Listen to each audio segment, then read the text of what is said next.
Welcome to Small Arms Solutions. Today we're looking at the Zastava CZ-999. Now this CZ has nothing to do with Czech Republic or Czechoslovakia. This has to do with the Zastava plant in Serbia. Now looking at the, go back in history a little bit, the Yugoslavian military, prior to it being Serbia, we're now looking at the antiquated model M57 7.62x25 Takarov pistol they were looking to replace. So they were looking for a pistol replacement program to replace that. And the pistol that they went to was the CZ-99.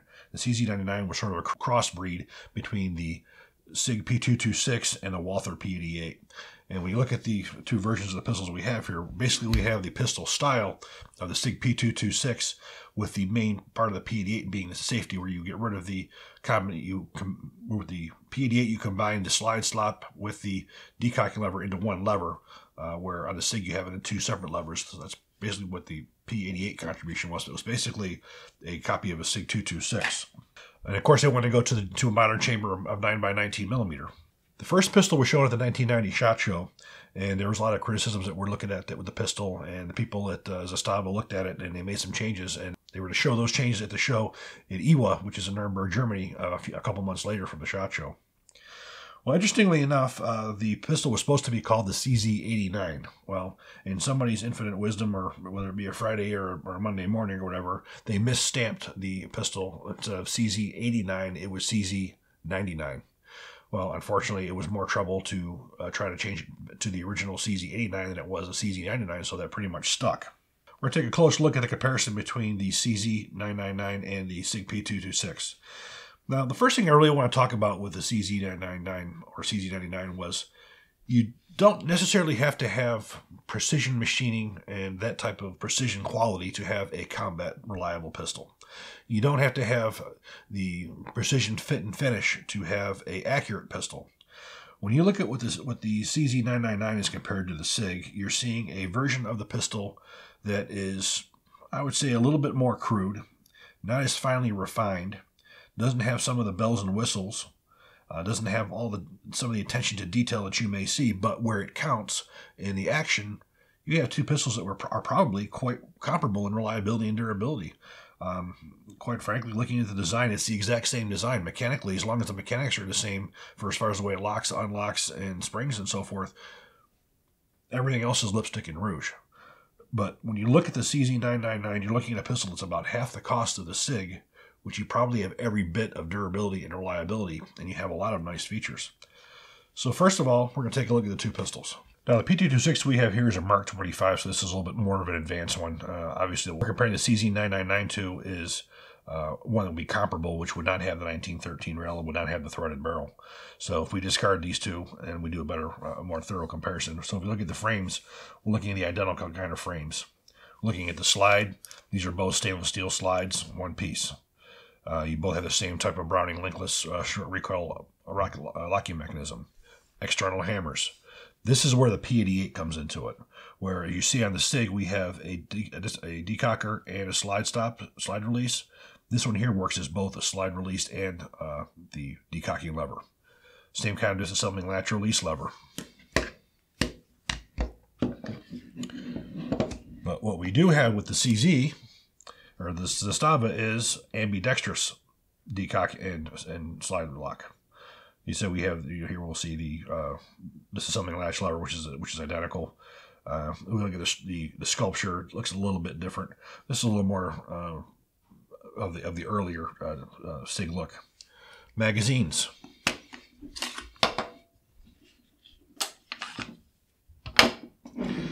Now, although these magazines look similar, they're not. They both hold 15 rounds, but if you look at the location of the latch, you'll see it's on the side. Ambidextrous on the SIG. Well, here we have, and then the front. So we have an ambidextrous. We have two magazine release buttons on the CZ, where we have one notch in the front. Now, I will definitely say this is the CZ-999 is a little bit more of an effort to work the magazine release than it is the SIG. However, it is ambidextrous. Now, really, if you look at the magazine, it has more of a look of a Beretta M9, but you see these magazines look almost identical, but the way they actually interlock are very, very different. So if we look at how the safety works, as we pull back, we lift upward. Now we engage the slide stop. Now we can disengage that from either side, and we can also decock from either side. So we have fully ambidextrous decock and slide release. Where with the SIG, we have a decock on the left-hand side only, and we have a slide release and slide lock on the left side only, which you basically have to slingshot it. We have both double action, single action pistols. Disassembly, both are the same. Both you would lock to the rear, drop down on the disassembly latch release lever, push downward on the slide lock, comes forward. Push in on the recoil system, recoil spring, remove, push in and lift out. Now what we're going to do now is we're going to take a sort of a closer look between the two pistols. Of course we had the threaded barrel on here, so we got to get rid of this bushing.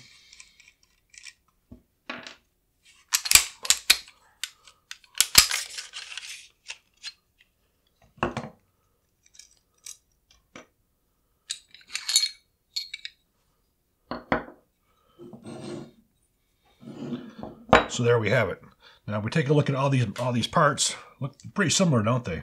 Frames, the slides, and the barrels. First thing I'm going to take a look at is the two barrels. Now looking at the two barrels, of course the SIG is going to be, the 226 is a little bit longer because it is threaded. We have the exact same kind of Browning linkless short recoil system. Same type of a feed ramp. In fact, the feed ramp on the CZ is a little bit wider. Now the difference is you have a sort of a manganese phosphate and chrome plating on some of the SIGs. Some of the SIGs don't have chrome plating. Obviously most of the ones who are non-US military don't. But you have more of a manganese phosphate or a nitride type finish. Here you have a full chrome internal and external. Which, why would we want chrome? Well, we want chrome for corrosion resistance. We want chrome for more of a lubricity, for easier cleaning. There are a lot of benefits to having everything chrome plated. Only negative aspect could be considered is it's more visual. I mean, I never heard of anybody being spotted because somebody saw the chrome on someone's boat carrier or barrel. But you see a full chrome lined and chrome plating on the CZ-999 versus the standard black on the 9mm SIG. Now we're going to take a look at the recoil springs. Both of them have braided recoil springs. Let's talk a little bit about what braided recoil springs are. You basically have three types of recoil springs that are used in firearms. You have rocket wire, which is a single braid type of a spring. You have what's referred to as a flat spring. Flat spring is what you see on Glocks. Now the benefit of the flat springs is you have a lot more bearing surface and they last a long time. And then you have braided. Now braided, I will not say it's a quality issue. It's just because it's a better quality. It's because it's necessary. If you look at how short the recoil spring guide rods are, if you look at this small area in here, this is basically where your spring guide goes, and you have a very short area in here where you can have that spring guide, and you can have that sack of, on the recoil spring. Well, what happens is when you have a very small space in there and you use the smaller rocket wire, the rocket wire takes sets at very close intervals, 250 rounds, 500 rounds, 750, 1,000 rounds. And with the shorter recoil springs, you lose your spring pressure and your spring force really, really quickly, and you have to replace the springs very, very regularly, between 500 rounds and 1,000 rounds, 1,200 rounds. So when you have these smaller subcompact guns, by utilizing the braided springs, you're able to increase that spring strength significantly. It's expensive, but it's necessary if you want to have more of a military service life out of a recoil spring, which is why you see these with SIGs. You see it more so with the P229s, P228s, 225s, where you even have a shorter frame, where it becomes that more of a necessity to have a stronger spring. I've got a lot of experience with recoil springs working at Laser Max because on our spring guides that we had for SIG pistols and Glock pistols, we used rocket wire, and I had done several engineering tests on those to determine how quickly they lose their strength and how quickly they take sets. So that's one of the reasons why you see the use of a lot of these braided springs are on these pistols that have these smaller compartments, and it is a reliability enhancement that's necessary to give it a reasonable service life. Now let's take a look at slides.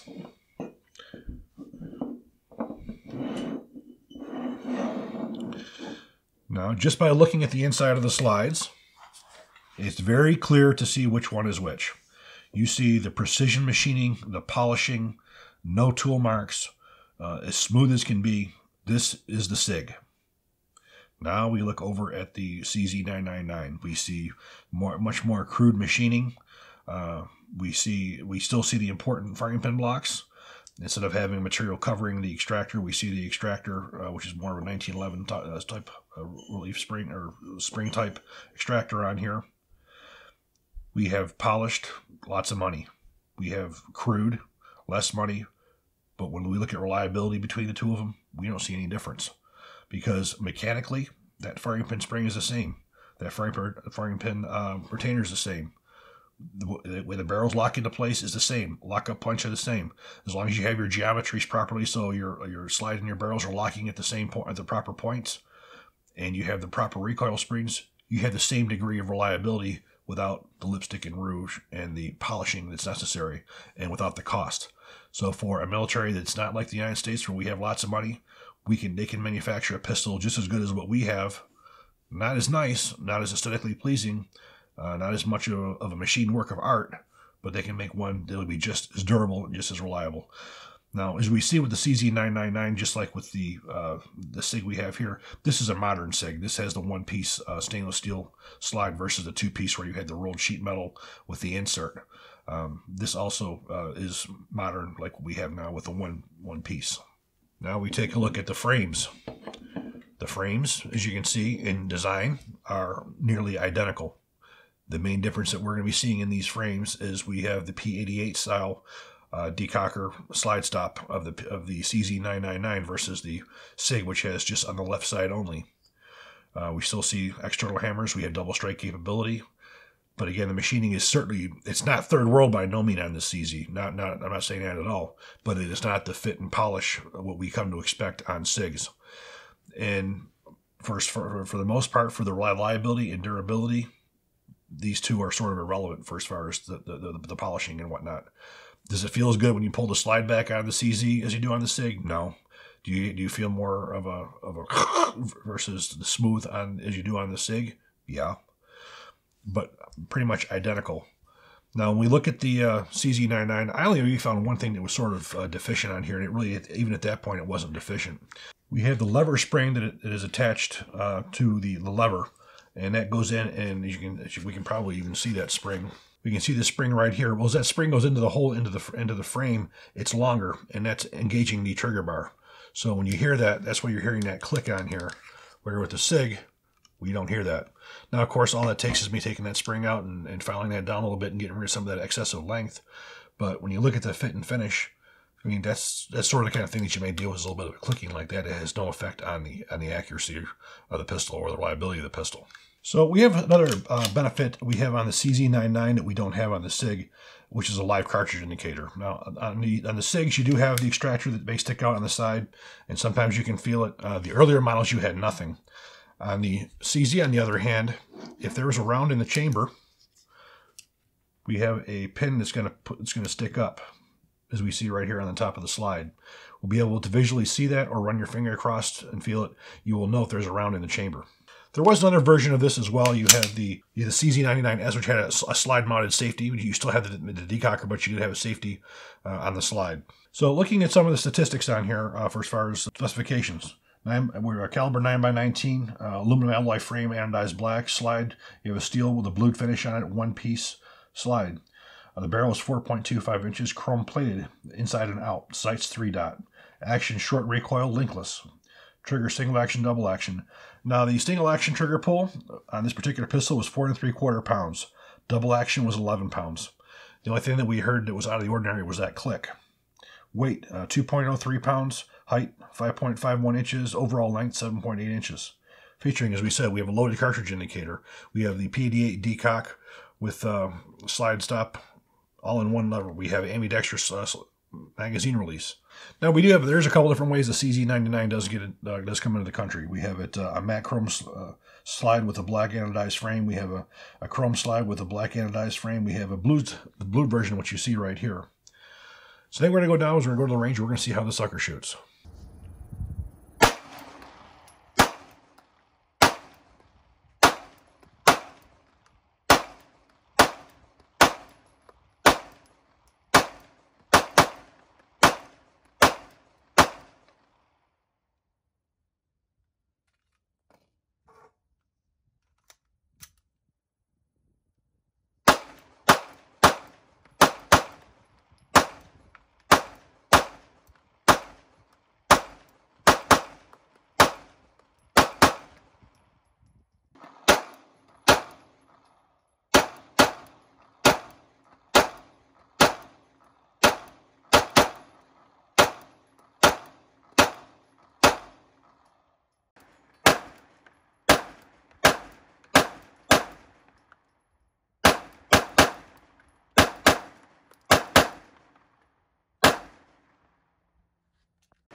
So overall, I put the 300 rounds through it. Unfortunately, due to the situation with the ammunition, we don't have as much ammunition as we normally do. I generally like to put at least 500 rounds through one of these pistols, but this is about what we had. I had 200 rounds of Black Hills ammunition, 115 grain full metal jacket, and 100 grains of the normal 115 grain jacketed hollow point. Now, we had absolutely no malfunctions of any sort. We have certainly combat range accuracy, no issues whatsoever with accuracy. So, going over my final thoughts, this is an excellent pistol. For anybody who wants a defensive pistol or a combat pistol, a home defense pistol, this thing will do everything. You have the size of a full duty style pistol, so it's not going to be a very small carry concealed, but it's going to have the accuracy, the reliability. We'd fired hollow points in it, we'd had no issues. So it pretty much does everything that you would want it to do. Does it have the fit and finish of some of these more of these modern European SIGs, Berettas, HKs? Does it have the same fit and finish? No, but it also doesn't cost $1,000 plus either. But it has it where it counts, and the durability and the reliability. So I hope you all enjoyed this video. If you do, please click like, please subscribe, and even better, share. Thank you.